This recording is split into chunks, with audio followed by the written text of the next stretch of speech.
Paul says, rather cling to bondage where you will have fear at. Cling to God where you were adopted at, where you were in a bond with him. You can call out Father. Lord says, all those who call upon my name shall be saved. It says that when Israel was handed over to the enemies, that they cried out unto the Lord, and the Lord jumped up, as the Bible said, as a warrior who was drunken, and he struck down their enemies, and he saved his people. That when you cry for help, the Lord says, when you cling to my word, when you cling to me, I will jump up and I will save you. Why? For you were adopted by the blood that was shed on Calvary for me. You are clinging to me. Cling to me. You are my children. When a father or a mother comes home from a long day of work, their children run into them and they cling on to them. Say, I miss you, mommy, or I miss you, daddy, or I miss you, grandmama, or I miss you, uncle, or I miss you, brother, or I miss you, sister. They cling to them. Why? They hold tightly to it. Why? It brings them comfort. That enter relationship because it's cling to my words.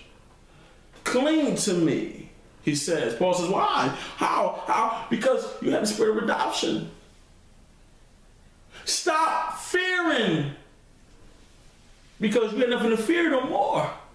They said to me, why should I fear God? God's powerful. He is mighty. He is sovereign. He's Jehovah Jireh, Jehovah Shalom. We should fear him. He said, just fear me. Understand that I am greater than you, that my thoughts are not your thoughts. My ways are not your ways. That your nonsense, he said that my nonsense is greater than your wisdom. And my weakness is stronger than your strengths. Why not fear me? Not be afraid of me, but fear me, for I am the God who can make the impossible possible. I am the God who can tell the sun to go its way and tell the moon to go its way, and that I can give you light. I am the same God who holds the 9 planets up by the voice, and who told the seas that they have a boundary that they ought not to cross, and who made us powerful and gave us dominion over animals. He's the same God who feed the sparrows, who worry about not what they should eat the next day. He's the same God who came in the form of a man to save that which was lost. He says, cling to me, fear me, but not be afraid of me. But when we are in sin and we were in bondage, we are fearful and afraid that if I leave that which I am holding on to, how should I survive? For we know that man does not stand alone. He must cling to something. Everything in this earth clings to something. A picture cannot stand on the wall without it clinging to a nail. Everything must hold tightly to something because it needs that kind of support, that kind of reassurance that everything will be all right, that everything will be good. They need that comfort at heart. And God says, why don't you come home with me? Why don't you cling to me? Cling to my words, cling to my promises, cling to my love, for I love you. While you were yet an enemy of mine, while you were yet sinning and out there blaspheming against me, I loved you while you were swearing out against me. And I say, cling unto me. Hold tightly to me. Don't hold tightly to your thoughts, to that man who's beating you down, to that woman who's using you. Don't cling to that child who rebels against you. Cling to me, and I will create in you a new heart, that I will set your feet on the right path. And I will plant you by a river, stream, and you will grow if you just cling to my words. He says, consider my ways. Cling to all that I have said. You are not in bondage no more. Stop fearing and being afraid. Paul says, for you did not receive the spirit of bondage again to fear. Yes, we are bound servants of Christ. Yes, we are servants of Christ. In many different translations of the Bible, it even says that we are slaves unto Christ. But it says that we have the spirit of adoption, which means that we have freedom to do as we choose. Our First Amendment in America is the freedom to press, the freedom of religion, the freedom of speech, the freedom to petition the government. That freedom that you have to do, you do whatever you please to do, choose your ways. Even though you're bound servant and service, and that's when you say slaves. Slaves mean workers. Like me, I am a worker, a employee for my job. I slave, I work. When we think of slavery, we think of words, we think of black people who were beaten and murdered senselessly. No, not that. But we are bound servants, and we are servants of Christ. And he says that, but you are a servant, but at the same time you are free. When you are tired, I give you rest. When you feel heavy burden, I will take your burden from you.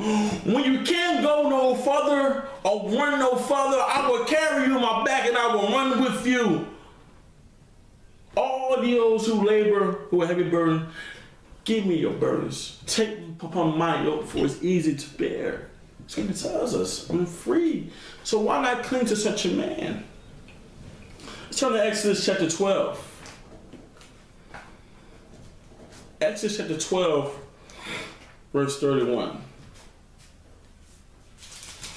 Exodus 12, verse 31. Exodus 12, verse 31. I'll get there. I got it. 31 through 34. Then he called for Moses and Aaron by night and said, rise, go out from among my people, both you and the children of Israel, and go serve the Lord as you have said. Also take your flocks and your herds as you have said, and be gone and bless me also. And the Egyptians urged the people that they might send them out of the land in haste, for they said, we shall all be dead. So the people took their double before it was leaving, having their kindling bowls bound up in their clothes on their shoulders. God says, leave Egypt now, for Pharaoh has changed his mind. I have proven to him that I am superior to all that he believes. I am superior to all their 10 gods, that I am powerful than them, and no one can defeat me, nor will a man hold me back. For when my will crosses the will of man, who shall prevail but me? For I am God, I am holy. Who else shall prevail? Go out into the desert. Go out into the place and praise me. Bless me as you said that you will. You desired me for 400 years. Here is your time now to prove to me that all that talk wasn't just talk. God, if you just save me from this situation, I will praise you. I will serve you. If you loose me from my addiction, God, I will not touch it again, but I will cling to you and I will serve you. God, now that I have broken you from that which you asked me to, go out and praise me. Go out and do what you said that you will, and bless me. Pray to me. Understand something, that when God has desired to break you from an addiction that you cling to, or a situation that you cling to, death must happen. Israel was enslaved for 400 years to Pharaoh in Egypt. They was enslaved for 400 years, and they cried doubting unto God, where is he? 400 years had passed, and there was no son of God. He didn't say nothing. There was a silence over the earth. He spoke nothing. Sit down. So what?